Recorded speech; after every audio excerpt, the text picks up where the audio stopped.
Hey everybody, my name is Gavin Kennedy and this is my video presentation for CYBR 4220. Today I will be covering the topic of operating systems and firewalls, focusing on two major server operating systems, which would be Microsoft Server 2022 and Ubuntu Server 24. And we will also be looking at each system's built-in firewall technology, which would be Windows Firewall for Microsoft and IP tables for Ubuntu. And at the end, I will wrap up with some hardening recommendations and overall key takeaways for securing both systems effectively in the real world. Here's a quick rundown of what I'll be covering in this video. First, I will be doing an overview of Microsoft Server 2022 and also one for Ubuntu Server 24. After that, I will break down how Windows firewalls work and some tips for hardening it. And then we will move on to IP tables, the firewall used in Ubuntu. And finally, I will go over some general hardening recommendations for both systems and then wrap up with some closing thoughts. So let's begin with Microsoft Server 2022. This is a enterprise class server operating system that was officially released back in August of 2021. It's part of Microsoft's long-running Windows Server family, and it is mainly designed to support large-scale IT infrastructures, both on-premise and in cloud environments. This operating system is commonly used for things like running Active Directory domain services, which allows central identities and access managements, hosting file and print servers, which support networked users, managing virtual machines using Microsoft's Hyper-V virtualization platform, and also web hosting, often using Microsoft's Internet Information Services or IIS. And in terms of the different editions, Windows Server 2022 comes with a standard, which is just for general purpose uses. There is a data center version for environments that rely heavily on virtualization, and the Azure Data Center, which is optimized specifically for integration with Microsoft Azure. And this allows for more versatility, which is great for medium to larger organizations. Security is a major focus for Microsoft Server 2022. These are some of the key features. It uses Secure Core Server, which protects against low-level firmware attacks, which are often missed by traditional antivirus tools. It leverages Trusted Platform Module 2.0, Secure Boot, and DMA protection to help secure boot processes and critical firmware. It uses Windows Defender ATP, which stands for the Advanced Threat Protection. It provides real-world threat protection, endpoint monitoring, and response tools, and it is integrated directly into the OS. It also uses TLS 1.3 support. By default, Server 2022 supports the latest version of TLS protocol. It offers faster, more secure encryption and eliminates older cryptographic algorithms that have been depreciated. And it also uses virtualization-based security, or VBS. And this is used by the system's hypervisor to isolate sensitive parts of the OS, like the credential guard, while also making it much harder for malware to access or tamper with protected processes.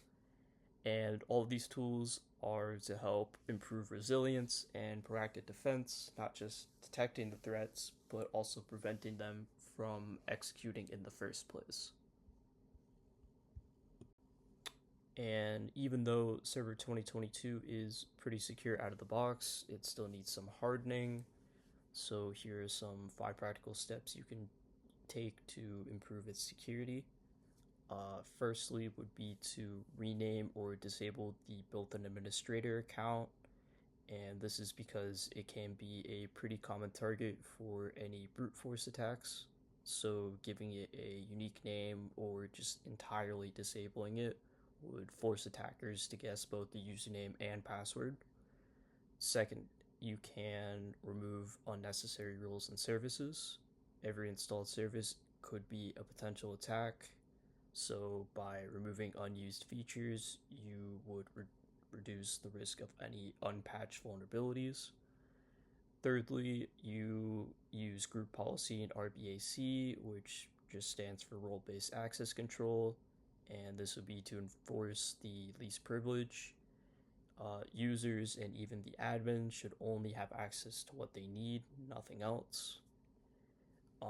Fourth, you can enable BitLocker, and this will be used to encrypt the server's drives, and then add on Secure Boot. You would ensure that just any unauthorized firmware tampering would not compromise data. And lastly, you could secure RDP, which is the remote desktop protocol, and that means using any network level authentication and limiting who can connect via firewall rules, and even implementing IP allow lists or multi-factor authentication. Alright, so now we are going to turn over to the Ubuntu Server 24, which is the latest of the long-term support of Linux. It was released back in April of 2024, and it is planned to be supported for the next 5 years. So this server is more ideal for hosting websites using Apache or Nginx. It is used to manage any secure shell, remote access, running containers using Docker or LXD, and providing infrastructure services like DNS, mail, or dynamic host configuration protocol. The OS is mainly built on Debian, which is known for being lightweight, stable, and easy to automate. And there are a few different versions of this as well. So there is the Ubuntu server just generic, which is the bare bones VM. There's the Pro version, which includes additional security and compliance features. And then there is also a minimal / cloud image, which is smaller but more ideal for any DevOps workflows in containerized environments. Alright, so let's go over some of the key security features that would be included in Server 24. These would include App Armor, which is mandatory access control system. It lets you define what resources each application can access, like the files, memory, or the network, and then denies everything else. There is also the secure shell hardening, and by default, the root login is disabled over this and encourages key-based authentication rather than passwords, which would be easier to brute force. And it has unintended upgrades, which this feature ensures that the security patches are automatically applied without needing any manual intervention, which would help close any vulnerabilities faster. And then there is also NetPlan version 1. This is the Ubuntu's modern network configuration tool, which now supports advanced options like WA3, encryption, VXLAN, encrypted Wi-Fi, and all using just simple YAML format. And finally, Canonical's USG tool, short for Ubuntu Security Guide, can scan your system and recommend hardening changes based on CIS benchmarks, which is an industry standard for securing systems. To harden Ubuntu Server 24, here are some of the best practices that you can use. So the first one that you can use is to disable the secure shell.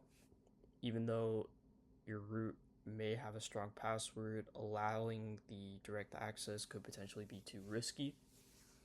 Secondly, you can remove any unused packages and services, so just like you would do using Windows, reducing what you're currently running can potentially reduce what could be exploited. Thirdly, using least privileges principles by limiting who gets pseudo access and separating users into groups with limited permissions. Fourth, you can enforce app armor profiles for custom applications. This prevents any misconfigured or compromised software from gaining unintended access to the system. And finally, enforce the secure shell key-based logins. This would disable password authentication entirely, which would ensure attackers can't brute force the secure shell credentials. So now let's move on to firewalls, and we will start with Windows firewalls in Server 2022. This firewall is built into the OS and operates on a host-based model and uses 3 profiles. This would be domain, which is trusted internal networks, private for home or small office networks, and lastly public for untrusted networks. And you can configure rules through the GUI PowerShell or via the group policy, which would allow for centralized management across multiple servers. And so here are some ways to harden the Windows firewall. Firstly, you can set up a default inbound policy to deny. This means that nothing gets through unless explicitly allowed. Secondly, you can allow only essential ports such as 3389 for RDP or 53 for DNS. Thirdly, you can enable logging for dropped packets, which would help detect unwanted traffic for any misconfigured rules. And lastly, using IP allow lists for sensitive services like RDP, SMB. This would limit access to specific IP ranges. And all these simple changes can significantly reduce exposure to attacks potentially. Alright, so let's now move to IP tables. This is the Ubuntu firewall management. Although newer tools like NF tables exist, IP tables is still widely supported and deeply configurable. It works at the kernel level and filters traffic based on chains like input, which is traffic to the local system, output, traffic leaving the system, and forward, which is traffic passing through like a router. And the default configuration should use a drop policy, and rules can be saved and made persistent using tools like iptable save and netfiller persistent. So these are the hardening tips that you should be following. The first one is to set the default drop policies onto input and forward chains. The second one is only allow traffic you need, like the secure shell on port 22 or HTTP on port 80. Thirdly, to drop invalid packets, which may indicate spoofing or malinformed attempts. And lastly, always save rules after testing so they would persist if you do go through reboots. And this makes sure the server is far more resilient to basic scans and brute force traffic. Alright, so to wrap up, both Windows Server 2022 and Ubuntu Server 24 are very secure, flexible platforms for enterprise environments. Their firewalls, which would be Windows Firewall and IP tables, both provide the deep control over network traffic and should be customized for a case-by-case basis on your exact usage. Hardening is very essential, so things like disabling unused services, enforcing least privilege, and setting up any strong firewall rules are all best practices that you should be following.